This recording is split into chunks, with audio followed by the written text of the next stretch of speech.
Essa semana eu estava meditando em muitas palavras, né, para ver algumas que eu já tinha ministrado, outras não. E na quinta-feira à noite, então, o Espírito Santo começou a ministrar meu coração acerca dessa mensagem novamente. Já ministrei ela aqui, acho que com certeza há mais de 3 anos atrás. Ministrei ela uma vez só. E ela estava lá, junto com as outras, nas folhas, nos rascunhos. E quando eu peguei essa mensagem, eu comecei a ler. O Espírito Santo começou a trazer à minha memória pessoas que nos últimos 30 dias, mais ou menos, têm me procurado, têm conversado comigo, e todas elas têm a mesma característica, todas elas estão envoltas em uma tempestade. E ele começou a ministrar, então, meu coração de tempestade. Eu já sabia que ele queria falar sobre isso. Eu tinha ministrado outros textos sobre tempestade, mas esse texto ele falou muito forte no meu coração. Então eu tenho certeza que nessa manhã ele falará com pessoas aqui. Tenho certeza que nessa manhã ele dará direcionamento a pessoas. Nessa manhã ele mostrará a pessoas por que e como sair da tempestade. Amém? O texto é Marcos capítulo 4, do verso 35 ao verso 41. Esse texto é um texto muito conhecido, muito pregado. O apóstolo, quando ministrou aqui, acho que foi na semana passada, ele falou sobre a mulher do fluxo de sangue. Ele dizia, que essas palavras, esses textos, eles são pregados no mundo inteiro e serão pregados até que ele venha. Mesmo que nós já tenhamos ouvido muitas vezes, mesmo que nós já conheçamos de cor a história, ainda assim Deus sempre tem algo novo, Deus sempre fala através da sua palavra. A sua palavra dele se renova a cada manhã, amém? Então nós vamos ouvir a palavra dele. Na minha Bíblia, e acho que na tua também, tem um título, aqui não aparece o título. O título da mensagem é Jesus acalma a tempestade. Quando você lê esse título, Jesus acalma a tempestade, na mesma hora você tem vontade de ler o texto, tem vontade de entender tudo que se passa aqui, porque não é algo natural, algo comum você ver alguém afirmar que alguém acalma uma tempestade. É um título que logo te dá curiosidade. Assim como você passa numa livraria muitas vezes, você vou comprar um livro, eu não tenho nenhum livro novo para ler, e você passa numa livraria e você não conhece o autor, você não conhece, você está totalmente perdido, mas você quer comprar um livro. E você é atraído pelo quê? Pelo título do livro. Pelo título do livro, então você vai ver a biografia do autor, você procura na internet os comentários, as pessoas gostaram do livro, você começa a se inteirar, mas a primeira coisa que te chama a atenção é o título do livro. E aqui a pessoa que leu esse texto, ela teve que meditar e conhecer a fundo o texto para poder dar esse título. Jesus acalma a tempestade. Sabe, hoje o apóstolo deu uns convites, para concentração de fé, agora alguns minutos atrás, e o Espírito Santo começou a falar no meu coração que as pessoas lá fora, que você vai convidar, que eu vou convidar, elas só aceitarão esse convite, estarão aqui, se o título que elas leem da nossa vida, porque há um ditado lá fora que diz que a vida é um livro aberto, é um livro, então as pessoas leem o título do livro da nossa vida, e elas só vão aceitar esse convite dependendo do título que elas veem da nossa vida. Se elas olham para a minha vida, se elas olham para a tua vida, e elas veem uma vida de alguém derrotado, de alguém que está sempre murmurando, de alguém que não vence em área nenhuma, quando você fizer um convite, eles vão olhar o título, não vou aceitar o convite. Eles vão dizer, eu não quero ir a um lugar onde você vai e não muda a tua vida, não transforma a tua vida, onde você vive uma vida de alguém prostrado. Você vive em meio a tempestades. Então você tem que se interessar e fazer tudo para que a tua vida seja um livro interessante para as pessoas lerem. A pessoa olha para o teu título e ele quer ler aquele livro. Ele quer saber como que aquela pessoa que trabalha no mesmo lugar que eu, que mora no mesmo lugar que eu moro, que conhece as mesmas pessoas, que se criou no mesmo bairro, que estudou na mesma escola, como essa pessoa consegue ter essa vida? Como a família dela consegue prosperar? Como a família dela ela tem paz? Como a família dela ela consegue vencer as tempestades? Como eles conseguem e eu não? Esse livro vai ser interessante. E quando você apresentar o convite, ele vai aceitar o convite. Porque você é um livro interessante. Esse é um livro interessante. A Bíblia é um livro interessante, mas esse, em especial, esse tema, tempestade, é um tema que atrai a todos. Porque inevitavelmente, sendo rico, sendo pobre, sendo branco, sendo negro, inevitavelmente todos passam por tempestades. Alguns na área financeira, outros na área espiritual, outros na área de saúde, outros na área familiar, todos passam por tempestades. Então a tempestade é inerente a todos. Então, o versículo 35 começa dizendo: e naquele dia, sendo já tarde. E naquele dia, o autor aqui, Marcos, ele não especifica que dia é. Ele coloca naquele dia. Um dia como qualquer outro. Porque não era importante o dia, não era uma Páscoa, porque quando o fato, a história que acontece é numa data importante, o autor coloca: e na Páscoa aconteceu tal coisa, e na festa dos tabernáculos se reuniram fulano. Aqui ele não coloca nada. Ele coloca naquele dia. Era um dia comum. Uma segunda, uma terça, uma quarta, uma quinta, um dia comum, um sábado, um domingo, um dia como qualquer outro. Mas a Bíblia está cheia de fatos narrados de dias comuns em que Jesus mudou a vida de pessoas. Esse não é o único dia comum em que Jesus se manifestou na vida de alguém e fez a diferença. Vários fatos aconteceram em dias comuns. E esse não é diferente, não. Essa manhã, para você, pode ser um dia comum. De repente você levantou hoje como mais um domingo, mais um dia em que eu vou à igreja, mais um dia em que eu estou de folga, mais um dia que eu vou trabalhar só na parte da tarde, é mais um domingo, é mais um dia comum, mas é em dias comuns que Jesus fala com o seu povo. É em dias comuns que ele se revela ao seu povo, é em dias comuns que ele faz o milagre na vida do seu povo. Então eu queria te convidar nessa manhã a aumentar a tua expectativa para essa manhã. Manhã que Deus vai falar fortemente com muitas pessoas aqui. Sendo já tarde. Esse complemento torna a sentença ainda mais forte. Porque já era um dia comum, um dia sem nenhuma expectativa. E aqui agora a gente lê que já era tarde, ou seja, o dia comum, que não se esperava nada, que não se tinha nenhuma expectativa para aquele dia, agora ele já está terminando, já está tarde. Sabe, na vida de muitas pessoas aqui, é essa sentença que tem, Renato, já é tarde. Já não dá mais para mim. A minha idade já está muito avançada. Eu já tentei muitas vezes e não consigo mais. Eu já não tenho mais força, já é tarde. Já passou o meu tempo. Agora eu não consigo mais. Para muitas pessoas, já é tarde. Mas o que eu queria dizer para você nessa manhã, a primeira coisa que eu queria dizer para você nessa manhã, é que é tarde para você, mas não é tarde para Deus. Amém. Sabe, aqui o escritor Marcos está dizendo que já era tarde. Ou seja, já se caminhava para a noite, quando caía a noite em Israel, não é como diz hoje que tem iluminação elétrica, que tem geradores, que tudo fica iluminado. Não, caía a noite e acabava, todo mundo quebrando de casa, não tinha o que fazer a noite lá. As casas eram iluminadas por lampiões, não tinha luz elétrica na rua, então caía a noite, acabava. Então ele está dizendo que já era hora de acabar aquele dia. Já era a hora, ele estava chegando perto da hora daquele dia terminar. Sabe, de repente é isso que você está pensando. Sabe, a minha vida eu não tenho mais como, já é tarde. Eu não tenho mais como ser usado. Eu não tenho mais como vencer nessa área. Eu já tentei muitas vezes, eu já fiz muitas campanhas, eu já fiz de tudo e não aconteceu, já é tarde. Você está pensando, tem que se acostumar com esse problema, se acostumar com essa tempestade, porque para você já é tarde. Mas quando é tarde para você, é o início para ele. Sabe, quando chega na tua vida um ponto onde para você parece que não tem mais jeito, já é tarde, que não tem mais solução, é aí que é quando acaba o teu tempo, começa o tempo de Deus. Sabe, quando Marcos coloca ali, naquele dia, sendo já tarde, era tarde para eles, discípulos. Mas ali começa Jesus agindo. Jesus só está ali, disse-lhes.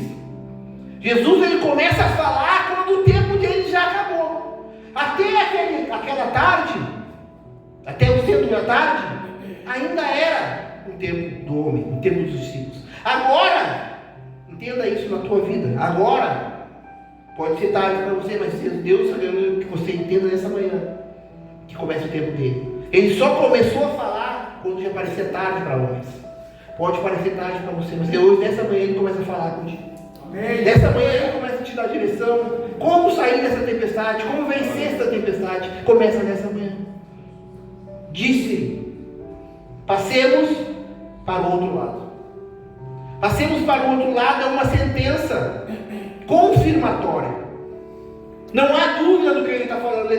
Jesus não está dizendo ali, tentemos passar para o outro lado. Não. Jesus está dizendo ali, quem sabe a gente consegue chegar do outro lado. Não, Jesus está dizendo, passemos para o outro lado. Ele está afirmando que eles passarão para o outro lado. O outro lado é real. O outro lado da margem é real. Ele existe. E se Jesus passar conosco, nós chegaremos do outro lado. Ele afirma isso. Passemos. Agora, ali é plural. Ele tem que estar junto. Não é da tua forma de fazer. Não é do jeito que você quer fazer. É do jeito dele. Passemos. Se ele estiver junto, a gente chega do outro lado. É uma afirmação. Passemos para o outro lado. Versículo 36.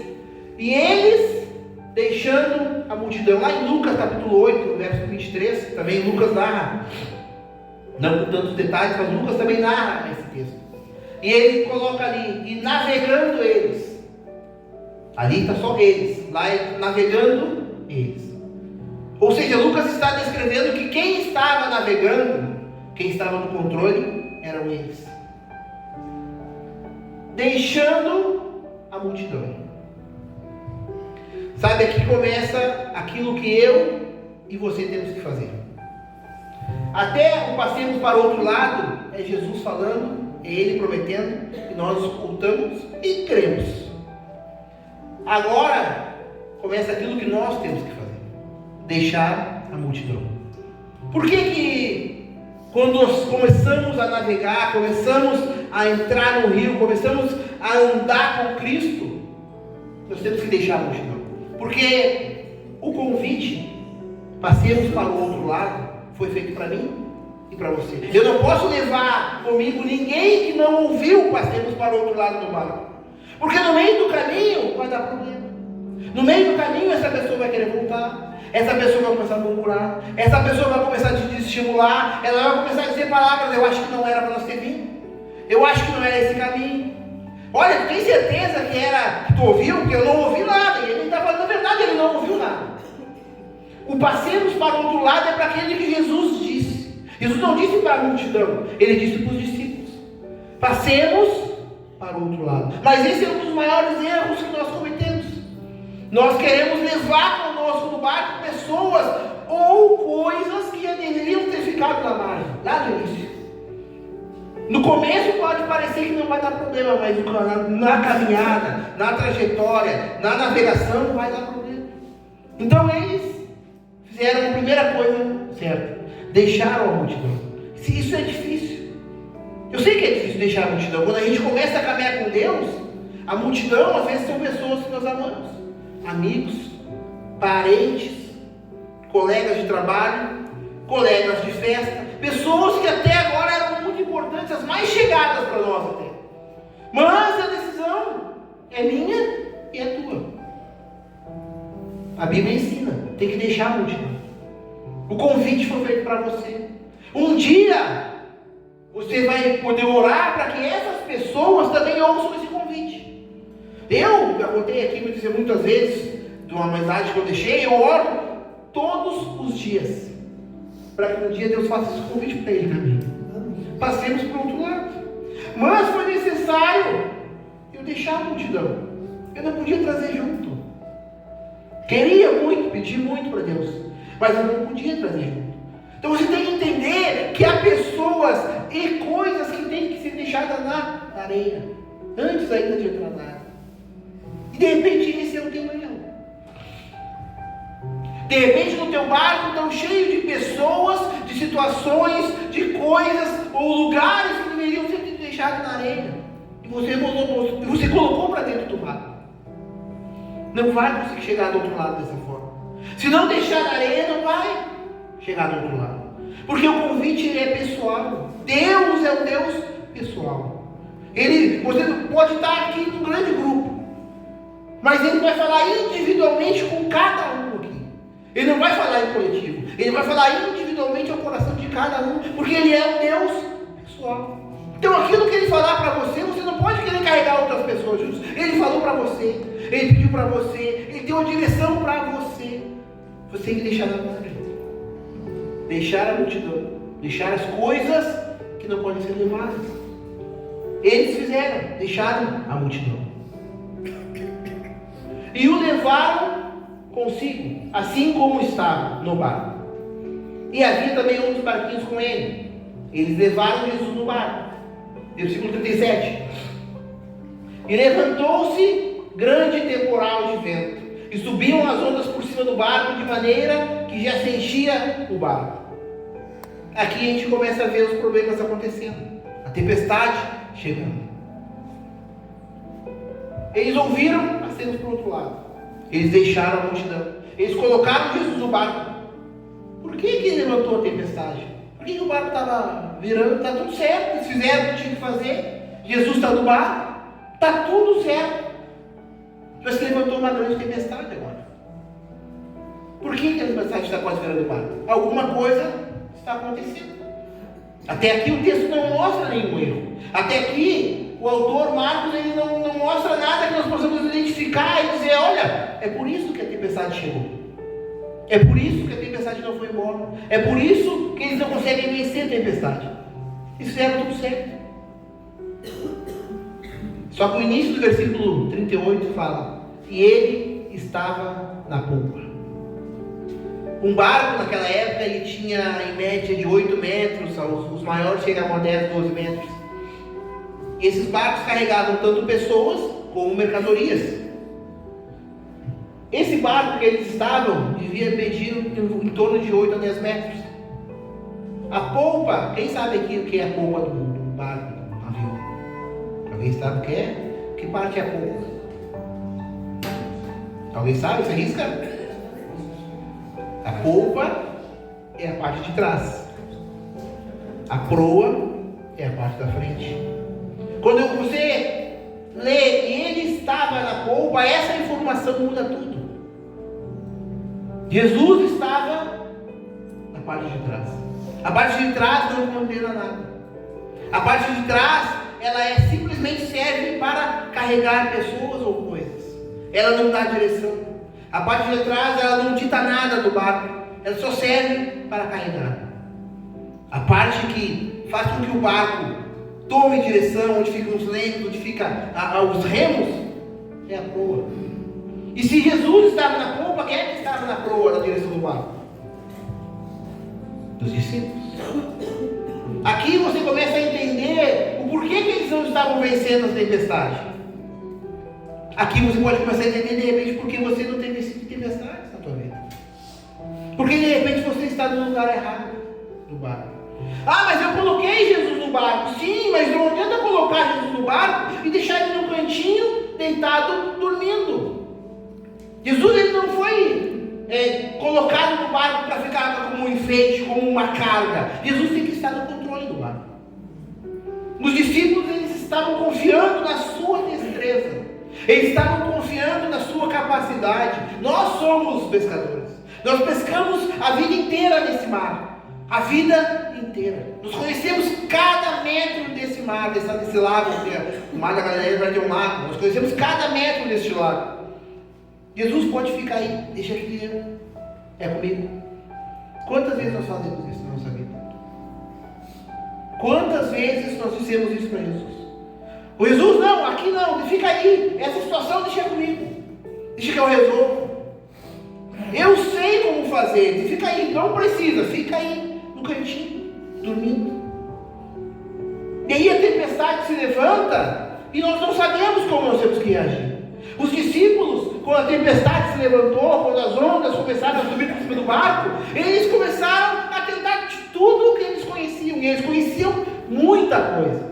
Eles já tinham passado por muitas tempestades, ouvido falar de muitas tempestades, conheciam muitas técnicas para que um barco saísse de uma tempestade. Eles conheciam muitas coisas, mas nenhuma delas podia livrar eles daquela tempestade. Eles estavam com os remos nas mãos, 12 discípulos, E com o leme, que dá a direção, se vai para a direita, se vai para a esquerda. Eles estavam no controle, mas eles não conseguiam vencer a tempestade. Por mais que eles tentassem avançar, ou retroceder, ou ir para a direita, ou para a esquerda, a tempestade sempre ficava mais revolta, sempre ficava mais forte, e eles já estavam a ponto de naufragar. Sabe, a tua vida pode estar da mesma forma. Há anos você pode estar lutando com uma tempestade.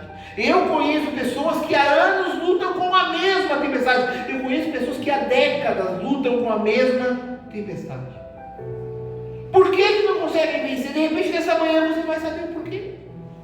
Porque você quer ter o controle. Você não quer acordar Cristo e dar o lugar dele devido. Você está no lugar trocado do mar.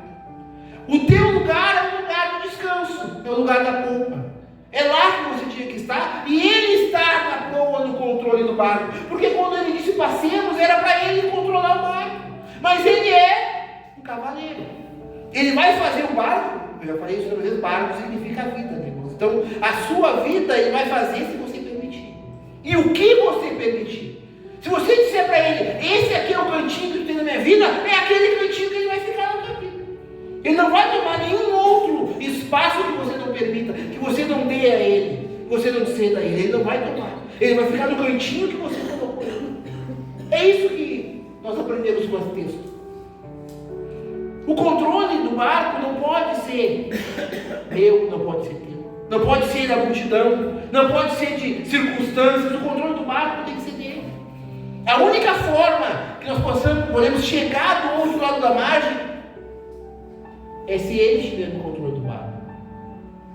Agora os discípulos estão aqui, na proa, e ele está lá na popa. Eu acredito que os discípulos gritavam para Jesus. Eles gritavam, Jesus, mas não largavam os remos. Não largavam a proa. Continuavam gritando, Jesus, ei Jesus, como muitos de nós fazemos. Senhor, tu não está vendo o que eu estou passando? Tu não está vendo a minha situação, Jesus? Olha como é que eu estou. Muitos gritam isso, mas gritam com o controle na mão. Não vai mudar nada. Você tem que entender que não é o teu grito que vai despertar Jesus. Não é a tua necessidade que vai despertar Jesus. Não é a tempestade que vai despertar Jesus. O que vai despertar Jesus é quando você entregar para ele o controle. Isso que ele desperta. Os discípulos não queriam entregar o controle. Eles queriam que Jesus acordasse. Eles gritavam, eles falavam entre si, eles olhavam para trás, mas eles estavam sempre com os remos na mão, com os remos na mão. Sabe, você tem que largar os remos. Você pode estar pensando, mas pastor, mas está tão difícil assim. Se eu largar o remo, se eu largar o leme, aí mesmo que o barco vai para qualquer lado, eu não vou ter controle nenhum. Você pode estar pensando isso, mas você já não tem controle nenhum. No teu controle você está há 10 anos nisso aí. Pessoas olham para o teu livro e não tem interesse nenhum em ler, porque também que é um livro que conta várias derrotas. Não tem controle nenhum na tua mão, é só uma ilusão. Os discípulos tinham uma ilusão que com os lemes na mão e com os remos na mão eles iam controlar, eles estavam controlando a tempestade. Eles nem sabiam mais em que ponto do mar eles estavam. A tempestade já tinha jogado para a direita, já tinha jogado para a esquerda, eles não sabiam nem se estavam indo, estavam voltando. E você também muitas vezes está assim. Não faz ideia mais do que está no mar, mas quer ficar correndo nas mãos. A única forma do mar se acalmar, a única forma de você chegar do outro lado, é se você entender nessa manhã que você tem que largar os livros. Não é o teu lugar. O teu lugar é o lugar do descanso. De repente na tua vida, Jesus está lá deitado num travesseiro, dormindo sobre uma almofada, num cantinho. E você está ali, lutando há anos, há décadas, sem sucesso nenhum. Aí nessa manhã, o Espírito Santo coloca essa mensagem para dizer para você, é simples, é só trocar de lugar. Não é fácil. O que tem que fazer é simples, mas fazer é difícil. Porque quando você entrou no barco, colocou ele no barco, você entrou com ele. Você estava junto. Conforme você foi navegando, você deixou ele na polpa, e você andou para a proa, você deixou uma distância. No mundo físico, essa distância da proa, a polpa, num barco de 8 metros, ela é muito curta. Em poucos segundos você anda da proa a polpa. 6, 7 passos. No mundo físico é fácil. Mas no mundo espiritual, Isso aqui leva muito tempo, requer muito sacrifício. Cada passo que você dá para chegar até a polpa e acordar Cristo, leva muito trabalho. Porque nesse vão que você deixou, entraram coisas. Ali diz que as ondas vinham por cima do barco, a água estava entrando no barco. Isso era no mundo físico. No mundo espiritual, o que entra no teu barco, o que entra na tua vida, é tudo aquilo que você deixou lá atrás na multidão. Aquilo que você não queria trazer, e na caminhada você foi deixando entrar. Fofoca, a mentira. Porque no mundo espiritual não há espaço. Isso que você tem que entender. No mundo espiritual, se abre-se o espaço, alguém vai ocupar aquele espaço. Alguma coisa vai ocupar aquele espaço. Não existe espaço vazio ali. Esse espaço que ficou da proa a polpa na tua vida em relação a Jesus, alguma coisa ocupou esse espaço. E quando você grita da proa, essas coisas fazem com que o som não chegue lá. Jesus não vai acordar. Tem muita coisa para ser retirada antes. Tem muita coisa para ser retirada antes. E custa, irmão. Não vai ser fácil. Quer vencer a tempestade? Tem que aplicar. Não vai ser fácil. Mas você tem que tirar essas coisas. Eu não sei quais são as coisas, mas eu tenho certeza que o Espírito Santo está falando no teu coração. O que tem esse espaço que impede ele de acalmar essa tempestade? Fofoca, mentira, inveja, prostituição, pornografia, adultério, crime, drogas. Muitas coisas podem estar nesse vão. Mas você sabe quais são. Eu não sei quais são na tua vida. Jesus sabe. Quer que ele desperte? Quer que essa tempestade acabe? Tem que tirar essas coisas do meio do caminho. Vai dar trabalho. Mas você vai ter a direção dele. E há uma promessa. Passemos para o outro lado. Há uma promessa. E a promessa ela não morreu, ela continua a mesma. Se você fizer esse trajeto, tirar essas coisas, chegar até Jesus e acordá-lo, ele vai acalmar a tempestade. Porque ele vai tomar o lugar dele. Quando Jesus, então... E ele estava na polpa dormindo, despertaram, dizendo: Mestre, não se te dá que pereçamos. Quando eles chegaram até Jesus e acordaram a Jesus toma o seu lugar. Eles continuam no mesmo lugar. Eles acordaram Jesus e ficaram na polpa. Jesus então caminha até a proa, que é o lugar do controle. Agora você pode dizer: tá, pastor, mas se Jesus caminhou até a proa, também ficou uma distância ali. Não, irmão. A distância fica quando você está no lugar errado. Quando Jesus está no lugar certo do barco e você está no lugar certo do barco, não tem distância. Quando ele vem até a proa, ele está no lugar do controle. E quando ele está no lugar do controle, a água não pode entrar no barco. Não tem como a mentira, a fofoca estar no barco se ele estiver no controle. Se tem isso na tua vida, entenda nessa manhã: tu não está no controle, ele não está no controle, quem está no controle é tu. Tu pode até achar que ele está no controle, mas se existem essas coisas na tua vida, ele não está no controle. Quando ele está no controle, a renúncia. Quando ele está no controle, a santidade. Quando ele está no controle, há amor, há perdão, a misericórdia, há os frutos do Espírito. Quando ele está no controle, se ele não está no controle, o que há é fofoca, mentira, inveja, são as coisas da carne. Então não adianta você se enganar achando que vem aqui no domingo, que faz alguma coisa na obra, mas se o teu livro é um livro que tem essas coisas, o conteúdo dele, o que ele conta são essas coisas, Deus não está no controle. E eu sinto te dizer, mas você não vai chegar do outro lado. A única forma de chegar do outro lado é se ele estiver no controle. Não há outra forma. Não há outra forma. Se você está achando que há, você está sendo enganado por alguém, por algum espírito. Não há outra forma. Só há se ele estiver no controle. Então essa manhã, eu não sei o que o Espírito Santo falou. Eu não sei o que ele disse que tem aqui, que tem que ser retirado. Eu não sei se ele já vinha falando com você sobre isso e só confirmou. Mas eu sei que ele falou, porque foi ele que mandou pregar essa mensagem. Tinham muitas opções, mas ele colocou a tempestade para essa manhã. Eu não sei se você não está passando uma tempestade e qual é a tempestade, mas você sabe. O mais importante é que você sabe. E o mais importante é que agora você está entendendo o que tem que fazer para que ela cesse. Tem que largar o controle.